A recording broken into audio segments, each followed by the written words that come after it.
Bismillahirrahmanirrahim.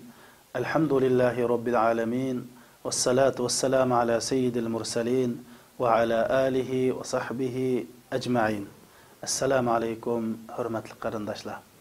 Ailem, cennetim.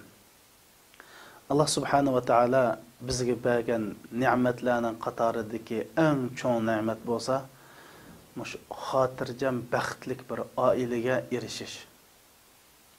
Muhabbatga to'lgan, tinch, xotirjamlik to'lgan bir oila qurish har bir insonning asosliq orzularidan biri. Rasulullohning bir hadisida shunday deyilgan: "Mushu dunyo bo'lsa, mol dunyo bo'lsa, mushu biz yashayotgan dunyodagi eng katta zo'r ne'mat, boylik bo'lsa, yaxshi ayol" degan.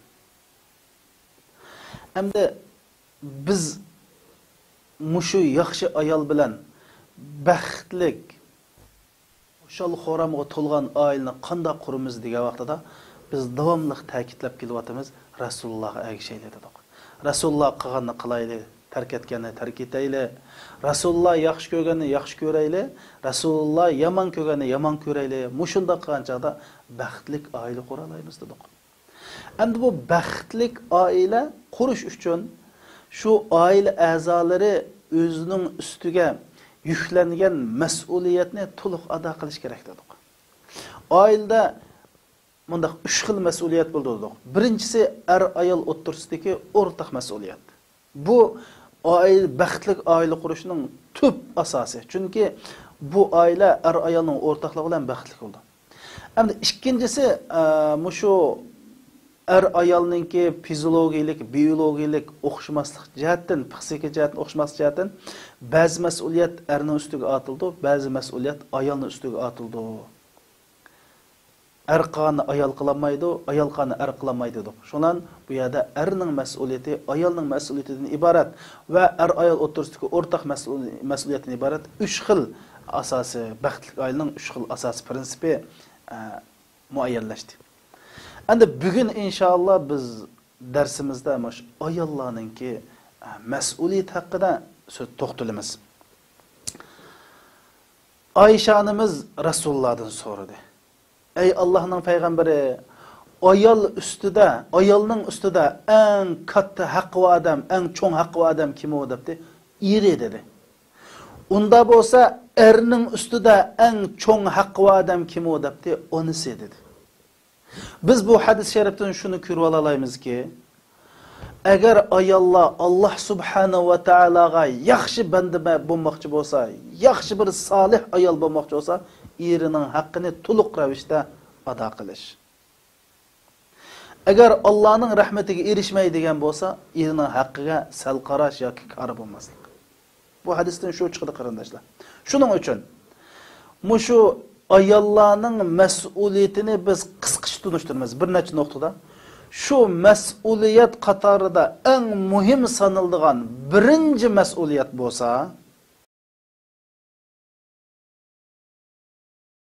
ayollar erlariga to'g'ri bo'lgan ishda cho'qim itoat qilish kerak. Allah subhanahu va taolo mana ayollarimizni mushunga buyurdi. Endi ayollar deyish kerak, bizmi o'xshash, erlarga o'xshash Allohning bandasi bo'lsak, bu ayol barobar deydi ekan, nima deb ayol erga itoat qilish kerak deyish mumkin. Qarindoshlarim, biz mushu atrofimizdagi bu saltanatlik olamga, dunyoga nazar solaylik. Bu olam qaraydigan bo'lsak, bu olam haqida tafakkur qilsak, ahlimiz hayron hast qoladi. Tuman minglagan yulduzlar sistemasi, galaksiyalar. Her bir yulduz sistemida milyonlagan yulduzlar. Biz yaşayotgan yer şari muşu biz biladigan alemiga nisbatan bir yinglining uchichilik kelmaydi qarindoshlar. Her bir yulduz sistemisi orliqidagi bo'shliqlarning qanchalik bo'shliq ekanligini adamning xiyol qilishi metas. Muşu bepoyon osmon, bepoyon zamin, milyon millionlagan koinot nima uchun yaratildi desa, Qur'oni Karim bunga javob berib, "Huvallazi sakhkhara lakum ma fis samawati va ma fil ardi jami'a." Yani Allah subhanahu va taala bo'lsa, osmondagi, zimindagi bütün koinotni inson uchun musaxxar qildi, ya'ni mush insoniyat uchun yaratdi deydi. Allah subhanahu va taala bütün koinotni biz uchun yaratibdi. Undaqda bunun bedeliga bizdan nemin talab qiladi? Masalan, bir davlatda bir boshliqqa jiq maash versa, bu boshliqning mas'uliyatininki yüksek, mas'uliyating og'ir ekanligini bildiradi. Masalan, bir shirkatda ishlasak, shirkatda xizmatchilarning maoshi o'xshashmaydi. Maaşını jiq olganning mas'uliyati og'ir bo'ldi. Buni hammamiz bilamiz. Biz o'zimiz qarab boqaylik, muskul, yurak, o'pka, mush a'zolar, biz yashig'idek bir ekologik muhit, osmon, zamin, tog', daryolar hammasi biz uchun xizmat qildi ekan. Undaqda buning badaniga Alloh bizdan nima talab qilgan? Birlamaslar, Allohga bo'ysunish, Allohga itoat qilish. Şu Allah subhanahu va taolaga itoat qilsak, dunyo oxiratda baxtli bo'lamiz. Mush Allah'a itaat qilganning jumlasidan ayollarimiz erlariga to'g'ri bo'lgan ishda itaat qilish kerak. Itaat qilsa, ondan keyin bu oila baxt, saodatga to'lgan oila bo'ladi. Allah subhanahu va taala Qur'oni Karimda nima uchun ayollarning erlarga itaat qilish sababini bayon qilib, bima faddalallohu ba'duhum ala ba'd dedi. Allah subhanahu va taolaning erni o'zgich bir alaylik igi qilib, ayollarni o'zgich bir alohida igi qilib yaratganligidan deydi. Erlarning o'zgich alohidligi shu erlarning oilda mas'ul bo'lib, shu oilni baxtli oil qilib chiqish mas'ulligini ustiga oladi. Erlarning yorilishida mush alohidlik bor deydi. Oila bir paraxutga o'xshaydi. Oila bir aeroplanga o'xshaydi. Oila biz haydayotgan bir mashina desak, shu paraxutning dengizda g'arq bo'lib ketmasligi, aeroplanning havodan tushib ketmasligi, mashinaning so'qilib ketmasligi uchun bu ayol bilan birlashib, mas'ul bo'lib, boshqa oila a'zolarini yetaklab, shu oilani xotirjam quruqlikqa yetkazish majburiyatini ustiga olgan. Shuning uchun ayol kishi bu eriga cho'qim bo'ysunish kerak. Normal ahvolda qarindoshlar, bir davlatning raisi bo'ldi, fuqarolar bo'ysunish kerak. Shirkatda mudir bo'ladi, xizmatchilar bo'ysunish kerak. Maktablarda o'qituvchilar bo'ladi, o'quvchilar ustoziga bo'ysunish kerak. Endi bu yerda bo'ysunganlik ayollarni erlarga bo'ysuninglar deganlik ayollarni to'van ko'rganlikmi desak, undaq emas qarindoshlar. Masalan, men bir doktor bo'lsam, eng katta ulamo, mashoyix yoki cho'ng amaldosim birsi ishxonamga kelib, kesinini ko'rsatgil kelsa, kiyimizni silinsak salidi, o'tirungsak o'tirdi, qo'pingsak qo'pidi, yetingsak yotidi. Doktorga itoat qilamdi, qilmamdi, qiladi. Itoat qilganligi shuningki qadrining tushganligimi undaq emas qarindoshlarimiz. Shuning bu masalani yaxshi tushunish kerak. Oilani baxt saodatga erishtirish uchun cho'qim oila a'zolari bir odamga bo'ysunish kerak. U odam bo'lsa-mu dada va er. Rasul Akram sallallohu alayhi va sallam hadis sharifda bu eriga itoat qilgan ayolning ajrining kattaligini bayon qilib, iza sallatil mar'atu khamsaha وحصنت فرجها وأطاعت زوجها دخلت من أي أبواب الجنة شاءت deydi. Ayol kishi 5 vaqt namozni o'qisa, o'zini zinoyi haromdan saqlasa, eriga itoat qilsa, jannatning xohlagan eshigidan kiradi deydi qarindoshlar. Demak, erga itoat qilganlik Allah subhanahu va taolo qilingan eng cho'ng ibodatlardan biri.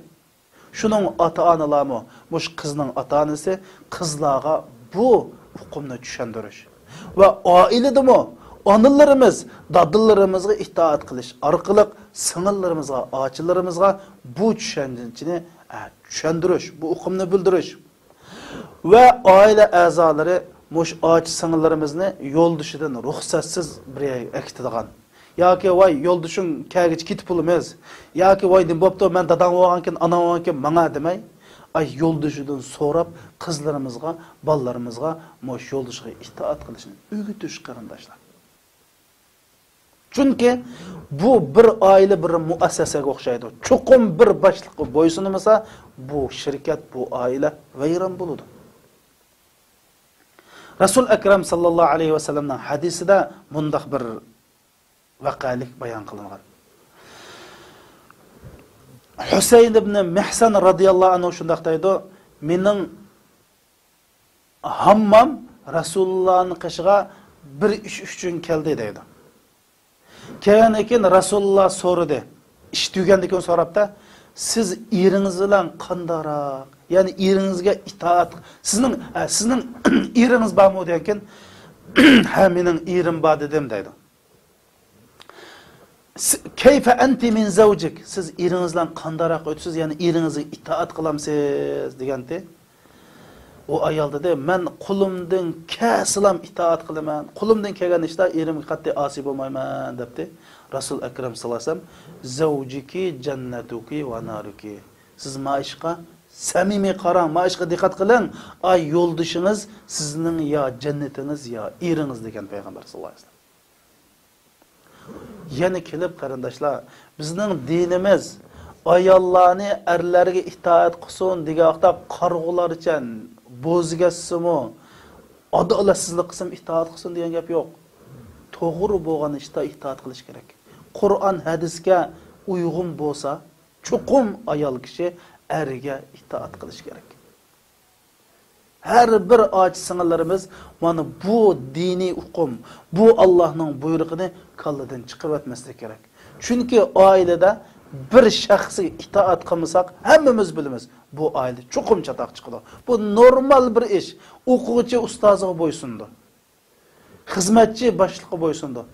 Men sizlarga bir misolni so'zlay. Agar bir ayol kishi bir shirkat ishlasa, shu shirkatdan maosh olsa, xo'jayini nima desa, shuni ma'qul deb qilamdi, o'qimamdi. Aqlli singlim, ay sizga maosh bergan mudir sizni eringizdan katta ulug'mi? Va mening boshlig'im xapolab qoladi. Boshlig'im degan gapni deb shunda itoatmalik bilan boshliqni shuni qildigan gap. Ma jannatimiz, do'zaximiz bo'lgan erga itoat qilsak bo'lmamda? Şirketning mudiri cho'ngmi, erimiz cho'ngmi? Bu er sizni yaxshi ko'rib oldi, sizni tanlab oldi. Bu er hamma narsani siz uchun bera oladi. Unda bo'lgan ekan, siz bu erga cho'qim itoat qilishingiz kerak. Ayolning ikkinchi mas'uliyati bo'lsa,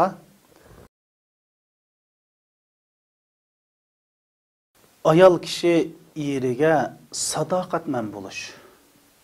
Mana bu ayolninki ikkinchi majburiyati. Musulmon solih ayol chuqum sadoqatman bo'lish kerak.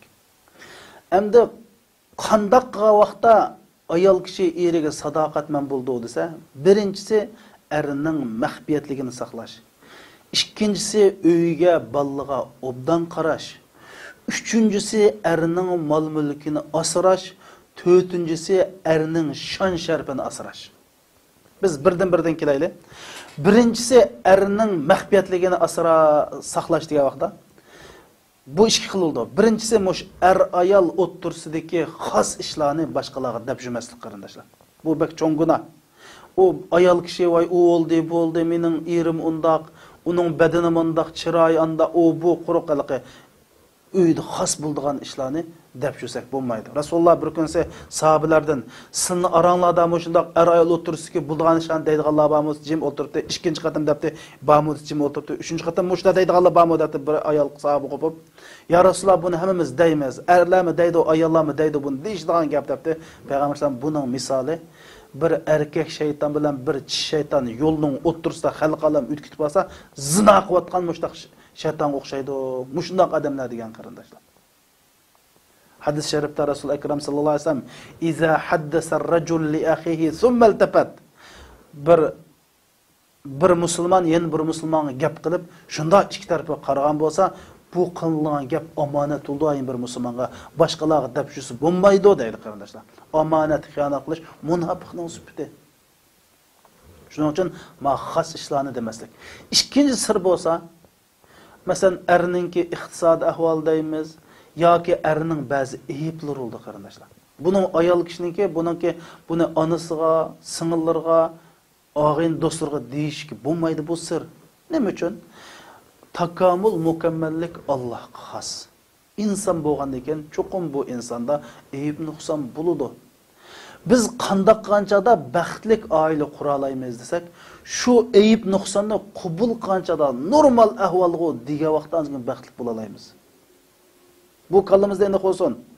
Cho'qim to'g'ri, cho'qim bir erlarda, ayollarda ortiqchilik bo'ladi. Biz mush ortiqchilikni deplam o'tmaymiz, balki shuning kamchiligim bor.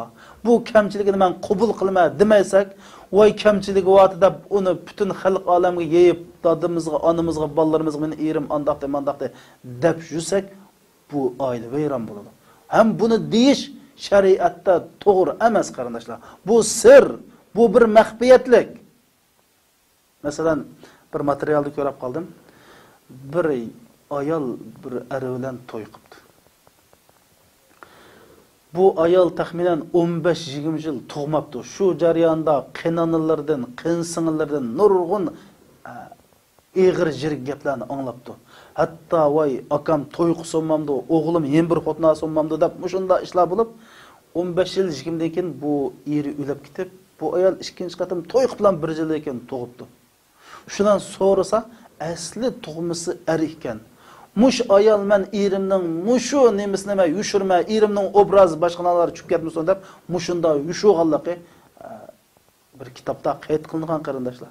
O'ylab baqalaman, mushundaq solih, mushundaq ayollarimiz bor. Shuning uchun bu sirni yushirish. Ikkinchisi, erining mol-mulkini asrash. Ya'ni sadoqat men ayol bo'lsa, chuqum erining mol-mulkini asraydi qarindoshlar. Ma dinimizda bir ayol topgan pulni eridan so'ramay sadaqat qilsa dinimizda ruxsat emas qarindoshlar. Hamda o'zining shaxsiy puli bo'lib qolsa mayli, ammo topgan pulni eridan so'ramay Alloh yo'lda kambag'alga buni bersa durust emas, harom deydi. Men o'ylab baqili. Alloh yo'lda sadaqat qilsa harom bo'lgan pul har qanday bir yo'qlan ishlarga xajlangan pul nim bo'lib ketadi. Sadaqat qilgan pul harom bo'lsa, buzib chashqan pul nim bo'lar bu ayol kishi qarindoshlar. Biz ota-onamizni qarayli. Bir tal yanyo'ning yerimini to'g'rab, yerimini ep qo'yayotgan. Ballarning cho'nglarining kiyimini kichik kiydirayotgan. Maktabga borsak, cho'nglarning somkasini kichiklar esayotgan. Lekin hozircha qarindoshlar to'kilayotgan, isrof qilinayotgan mushu ishlarga ayol kishilar qiyomat kuni chuqum mas'ul bo'ladi. Ayolning majburiyati erning mol-mulkini asrash. Mayli ballar kiyim etsin, o'zi kiyim olsin, uylarga binas olsin. Chuqum buningda bir mas'uliyat tuyg'usidan qiyomat kunsi Alloh meni mendan so'raydi degan hisobini birlikda ishni qilsin ayollarimiz. Bu bek muhim qarindoshlar. Ayol kishi az to'la bir mashinchilikni o'rganib olsa, voy vaqti beka, vaqti o'tkazgicha az to'la mashinchilikni o'rganib olsa, az to'la balla u yer bu yerdan epaydigan narsani uyda qilishni o'rganib olsa, uy boshqarish, uy ishlarini qilishni o'rganib olsa, nurg'un iqtisod tejildi qarindoshlarimiz. Shuning uchun mush ayol kishiningki iqtisodni asrash, tijash mas'uliyati bor. Bu ayolning sadoqatman yoki sadoqatman emasligini ifodalaydigan ikkinchi nuqta. Uchinchi nuqta bo'lsa, bu ayol kishi balig'i obdan qarash dedi qarindoshlar. Balig'i obdan qarash deganimiz erlar asos jihatdan tijorat qilaman, baliq boqaman, uni qilaman, buni qilaman deb sirti bo'lib qoldi. Ayol kishi balig'a uyda ega bo'lish kerak. Balninki sog'lomligi, balning ta'lim tarbiyasi, balning bexatarligi qatorliq mush balga ega bo'lish ham obdan qarash. U ona telefon o'ynab o'ltirib, ona televizordan oldidan qopmay, shunda uydan chiqsa, do'stlarining qishig'i chiqib, balla qaramaydigan bundaq ish bo'lmaslik kerak.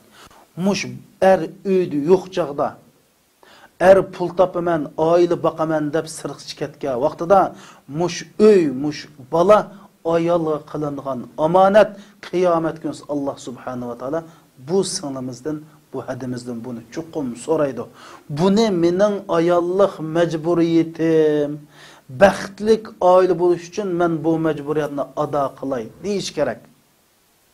Va mush ballani asrash, ballani yaxshi qarash, ballaning ta'lim tarbiyasi, kiyimi, sog'lomligi, bexatarligi, mush haqda bilim elish, o'zida bir onalik salohiyatini yetildirish onaning mas'uliyati va onaninki eri bo'lgan sadoqatni ifodalaydigan nuqtasi mush qarindoshlar.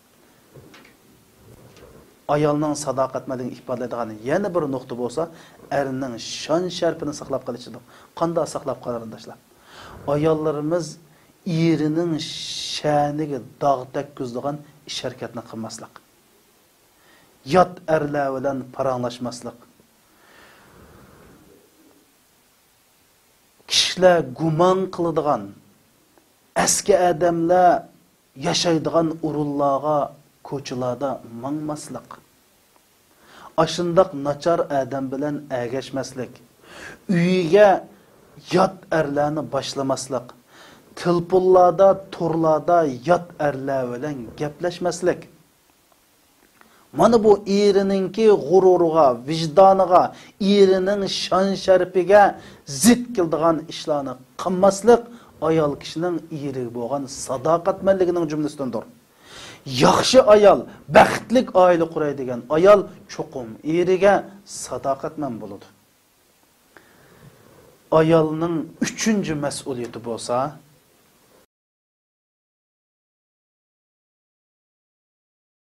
erning rizosini izlash.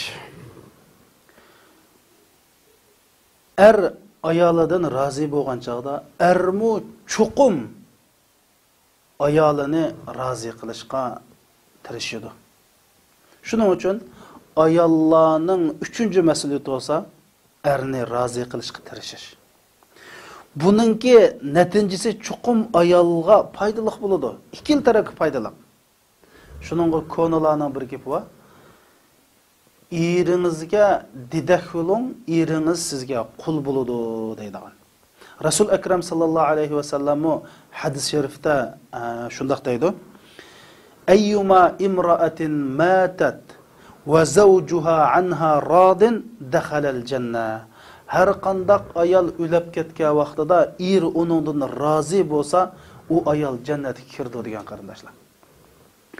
Mushu nayt bir aqlli, solih bir ayol boti, u ayolning ismi Umama bintil Haris ash-Shaybani deydigan. O'zining qiziga vasiyat qilib shunday deydi: "Endi men bu vasiyatni so'zlashimdagi maqsad, endi ayollar erlarini qanday rozi qildi deb qolsa, mana bu vasiyatda erlarning rozi qilishining nati yaxshi usullarini deb bergan bu vasiyatni huzuringizga sunay. Bu ayol bu qiziq shunday deydi: "Hey qizim, shu to'y qilgan kunisi qilgan vasiyat ekan. Kızım sen üzəng çoğ bolğan öydün, uvangdın, muhitingdın, üzəng bilmeydigan, adetlenmegen bir muhitga ketip barsan, yat bir erning uyiga ketip barsan. Sen şu uyingda eringga didek bolğan, ering sana qul boludu. Mana mushundaq. Netince mushundaq qarindoshlar. Yani erimiz biz singillarimiz men uchun qul bo'lsin desak, bu qiz chuqum eriga didek bo'lish kerak. Ayollarni Hadicha onamiz bo'lsin degan erlar o'zi Payg'ambar alayhisolamning suhbatidek suhbatlarni yetiştirish kerak. Ayollari Fatima onamiz bo'lsin degan erlar o'zi Ali radhiyallohu anhudek bo'lish kerak. Shuning uchun bu ayol o'zining qiziga vasiyat qilib, qizim mandaq 10 ishga diqqat qil. Birinchisi nihoyatda qanoatchan bo'l. İkincisi itoatman bo'l, ya'ni itoatchan bo'l. Üçüncüsü nihoyatda ratlik shu, o'zingni tuzab, o'ngshashtirib shu. To'rtinchisi davomliq sen o'zing xushpuroq purabdi deydi. Yani nihoyat xushpuroqlik bo'l, xushpuroqlik bo'l. Beshinchisi eringning g'izonishiga ahamiyat ber. Oltinchisi eringning dam olishiga ahamiyat ber. Chunki erlarning qo'sig'i chiqib qolsa, tarsaroq bo'lib qoldi. Vaqti dam olinmasa, mijozi nihoyat chus, ishtik vaqiraydigan bo'lib qoladi. Buni hammamiz bilamiz. Yettinchisi eringning mehmoniga ko'ngil bil. Mehmon boshlab kelsa, og'illarni boshlab kelsa, buning nihoyat ko'ngil bilib, yaxshi mehmon qil. Sakkizinchisi mol mulkini asra. İsrofxo'rlik qilma. To'qqizinchisi eringga bo'yning qattiq bo'lmasin. 10-si eringning faqat sirlarini boshqaga dema deb mana shu 10 xil tavsiyani qilgan qarindoshlar. Demak, ayollarimiz erlarning bir davomliq roziligini izlayli desa, mana mush 10 nuqtaga diqqat qilsa, chuqum bu ayollardan erlar rozi bo'ladi. Erlar rozi bo'lganda sizning qulingiz bo'ldi deganlik. Endi bu erlarni mushundaq rozi qilish bir mu'min ayolning taat ibodati qarindoshlar. Agar buni qilmasak, bizning xoni Ka'baga borib ibodat qilganimiz, uxlamay namoz o'qiganimiz, yemay ro'za tutganimizning hammasi bekor. Bunu men demedim Rasulullah deydi. Bu hadis quloq sana. Rasul Akram sallallohu alayhi vasallam hadis şerifte salasatun la tertafi'u salatuhum fawqa ru'usihim deydi. 3 adam var. Bu 3 adamның o'qigan namozi 5ning ustiga bormaydi, ya'ni ko'tarilmaydi, Allohning dargohiga qabul bo'lmaydi deydi. Buning birinchisi imra'atun deydi. Batat va zawjuha alayhi sahib. Bir ayol uxlab qoldi, vaholanki eri uningdan xafa bo'lgan holatda deydi. Ya'ni erini xafa qilib bu ayol uxlasa, bu ayolning o'qigan namozi 5ning ustiga ko'tarilmaydi deydi. Demak, o eringizni rozi qilmay, eringizni xafa qilib o'qigan namozingiz, qilgan hajingiz bular qabul bo'lmaydi demoqchi qarindoshlar. Hem bir hadis sharifda bir ayol erini rozi qilmay, narozi qilib uxlab qolsa, farishtalar la'nat qildi deyilgan. Shuning uchun ayollarimiz mush oilani baxt saodat qilish uchun erini rozi qilishga, qo'ldan kelishga, qo'ldan kelmagan Alloh talab qilmaydi. Ammo aqlni ishiltish, qo'lni chaqqon qilish va azroq bir kalla ishiltish bilan uyni mana ayollarimiz jannatga aylantira oladi. Erining ruxsatisiz uydan chiqmaslik, eri yaxshi ko'rmaydigan kishilarni uyga akirmaslik. Mana bu ayolning 4-mas'uliyati. Rasul Akram sallallohu alayhi va sallam hadis sharifda la yahillu liimra'atin tu'minu billahi an ta'zana fi bayti zawjiha wa huwa karih wa la takhruju wa huwa karih degan. Yani Allah'a iman keltirgan ayolga halal bo'lmaydi, yani durust bo'lmaydi. eri yomon ko'rgan odamga uyga akirish va shu ayol kishi eri yaxshi ruxsat bermaganda uydan chiqish deydi. Bu bek muhim masala qarindoshlar. Ya'ni ayol erlar qandoq ayollarni bek yaxshi ko'radi desa, mush oilaga ega bo'lgan, oilning huddusidan chiqqan, ballag'i obdan qaragan, mush oildagi mas'uliyatni o'z ustiga olsa, chuqum xotirjam bo'la oladi. Mayli xizmatga ketsin, tijoratga ketsin, do'kon ochsin, sirt ishlasin, va uy xotirjam bo'lsa, oyadagi ishlarni yaxshi qila oladi. Shuning uchun bu oila baxtli bo'lish uchun ayol mush masalalarga diqqat qilish kerak. Xohlagancha uydan chiqib, shundoq uydan chiqib xizmatga kelsa, yarim soat o'tmay uydan chiqib, kelishdan 10 minut 15 burun 1 soat uyga kirib olib, mandaq qilish bu yaxshi emas. Shuning uchun bizning dinimizda ayollar chuqum erdan so'rab chiqsin, bo'lmasa uydan chiqmasin. Hamda mushu vaqtda bir vaqalik bor. Rasulullohning davrida bir sahoba tijorat uchun bir yerga bormoqchi bo'lib qilib, ayolliq dedi, "Men kaygichilik uydan chiqmang" dedi. Shuning bilan bu ayolning aksi kelib, "Dadam og'rib qoldi, darhol uyga borgin" debdi. "Men erim mushunda" degan, "Sen Rasulullohdan ruxsat so'ra" deb baqqan, Rasululloh ruxsat qilsa boray dedi. Bir rivoyatda mush ayolningki dadisi o'ylab ketgan deydi.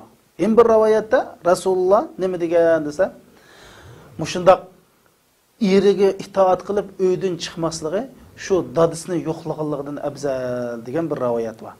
Bir rivoyatda mush ayolning eriga itoat qilib uydan chiqmay dadisini yo'qlab bormasligi dadisi o'ylab dadisining gunohining afu bo'lishiga, ya'ni Allohning gunohini mag'firat qilishiga sabab bo'lgan degan bunda rivoyat bor.